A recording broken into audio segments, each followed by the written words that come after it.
100% correct. అది అతను ఇష్టం వచ్చినట్టు మాట్లాడాడు. ఎవరో అప్పటికి నాకు తెలీదు, కార్యకర్తల్ని మేము చెప్పాము, వాళ్ళు ఆవేశపడుతుంటే మీరేమి ఇది చేయొద్దు, మాట్లాడితే మాట్లాడలే అని. కానీ కొంతమంది అభిమానులు ఎవరో ఏదో అక్కడికి వెళ్ళి గొడవ చేసినట్టున్నారు. వాళ్ళని కూడా మేము ఆపాము, వాళ్ళు వచ్చేసారు.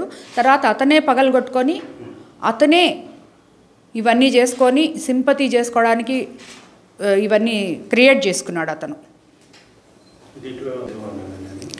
అసలు ఇతన్ని చేపించాలనుకుంటే ఎలక్షన్ ముందే నా గురించి ఎన్నో మాట్లాడాడు. అధికారంలోకి వచ్చి 13 నెలలు అయింది. మన ప్రభుత్వం అది కూడా 164 సీట్లతో మనం అధికారంలో ఉన్నాం. పోలీస్ వ్యవస్థ మన దగ్గర ఉంది.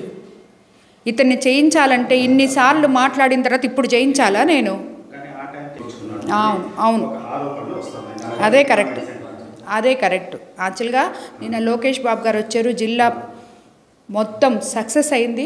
జిల్లా ప్రోగ్రాం అంతా మా దగ్గర కూడా వచ్చాడు. కుటుంబ సభ్యుల్లాగా ఇక్కడ ఉన్నారు, మా బిడ్డలాగా వెళ్ళారు ఆయన. అటు వీళ్ళు డైవర్షన్ పాలిటిక్స్, వీళ్ళందరూ ఒక గేమ్ ప్లే చేస్తున్నారు డైవర్షన్ పాలిటిక్స్ చేయడానికి.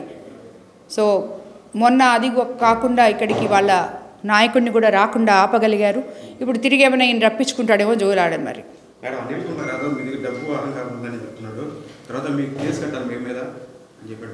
అనిల్ కుమార్ యాదవ్కి ఎప్పుడు చూసినా ఎక్కడ చూసినా డబ్బు గురించి తప్పితే ఇంకో పని లేదు.